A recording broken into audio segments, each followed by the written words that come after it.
हे ज्ञान दीपक, हे चैतन्य परमात्मा, ऐसी अनुभूति तुम्हें होगी भगवान। शरीर तो दूर, ये तो चमड़े में समय सार हो, ऐसे लोग कहते हैं ना। ऐसे अफ्रीका के अंदर जब आत्मसिद्धि शास्त्र समय सार पहुंचा 36 देशों में, यूरोप के 30 देशों में, अफ्रीका में, यूरोप में, ऐसे ऐसे देशों में, ओशियानिया में, Australia, New Zealand, Vanuatu, Papua New Guinea, Solomon island, Marshall island, Nauru, Palau, ऐसे ऐसे देश तुमने तो नाम भी नहीं सुने। वहां पर मांस खाने वाले, मनुष्य का मांस खाने वाले, उनको ये समय सार दिया है, पहुंचाया, उनको भी पहुंचाया। लोग कहते अरे मांस खाने वाले के पास में ये समय सार, ये वितराग वाणी। मुनिराज ने मांस खाने वाले शेर को ये चैतन्य की पुकार सुनाई। भगवान, ये तो मनुष्य है ना, पाप से बंधे हुए नहीं होते, पाप से बंधे हुए नहीं होते, तो उनको ये वाणी की जरूरत ही क्या थी। इसलिए ये डेरावासी, स्थानकवासी महाराज साहबों को भी, सभी को ये शास्त्र पहुंचे, क्योंकि वो डेरावासी स्थानकवासी नहीं है। वो चैतन्य परमात्मा जो मैं कौन हूं उसका पता नहीं है।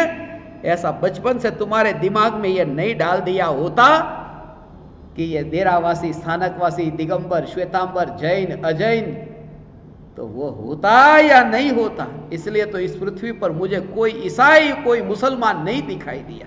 पाकिस्तान में भी मैं गया ना, कोई मुसलमान नहीं, 3 लोक का नाथ परमात्मा, जिसे ये पता नहीं कि मैं परमात्मा हूं। बस यहां पर ही बात खत्म हो गई। ऐसी जो चैतन्य की दृष्टि, ये दृष्टि का नाम सम्यक दृष्टि है।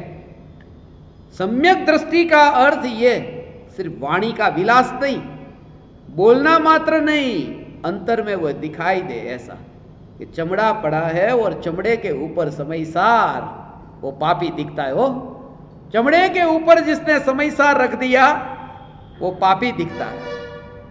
ओ ताड़ के पान पर लिखा गया समय सार। ऐसे तो ज्ञानियों ने, मुनिराजों ने शास्त्र लिखे ताड़ के पान पर।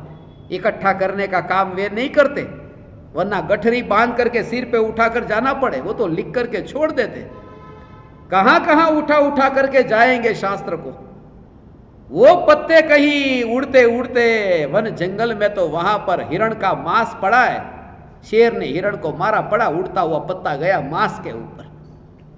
ऐसा भी हो सकता है, वहां तो तुम्हें पता नहीं। ज्ञानियों ने तो जो लिखा वो सब सीधा प्योर हमारे हाथ में थोड़ी पहुंचा है। हजारों शास्त्रों की रचना हुई हो और सीधा ही जैसे लिख करके किसी को दे दिया हो। और वन जंगल में तो जहां बैठे वहां पर थोड़ी कोई साफ सफाई, यहां जैसे हम करके बैठे ऐसे बैठते हैं मुनिराज। चारों ओर मांस। जंगल में होता क्या है, वो प्राणी एक दूसरे को गुफा के अंदर जाते हैं। कोई जानवर अंदर गया होगा, अंदर ही अंदर मर गया होगा, वहां पर ही बदबू आती होगी। उसको निकालने वाला जंगल में बोलेंगे मुनि कि जाओ गुफा में से जानवर को थोड़ा बाहर निकालो, सफाई करो, मैं गुफा में जाना चाहता हूं। वहां तो वन जंगल में मांस के पास में, वहां पर ऐसा हो समय सार, मांस के पास में लिखा गया समय सार। ये मांस खाने वाले के पास में पहुंचे, मैं पहुंचाऊंगा, मैं सभी जीवों तक ये वाणी पहुंचाऊं जिनको उनका अहित नहीं होगा।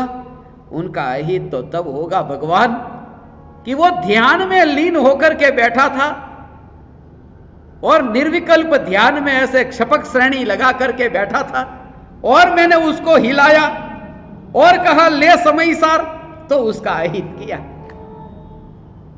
इसलिए कहते योग भ्रष्ट शब्द है, भोग भ्रष्ट नहीं है कि पहले से ही जो भ्रष्ट है वो क्या भ्रष्ट होगा। मगर ऐसे जीव है जिनके पास में ये वाणी पहुंचेगी। इसलिए ये औरंगाबाद भी आना हुआ भगवान। हे चैतन्य परमात्मा, हे 3 लोक के नाथ, ये समय सार हो। चमड़े के ऊपर जो व्यक्ति मेरे पास आता है पहले ही मैं उसको पकड़ता हूं। चमड़े के ऊपर समय सार कोई रखेगा, कैसा लगेगा?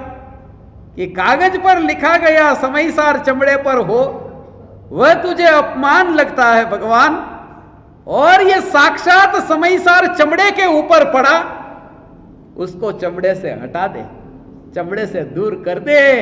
ये समयसार का आदर है कि जब ये समयसार चैतन्य सिद्धशिला पर विराजमान हो और चमड़े से उठ जाए।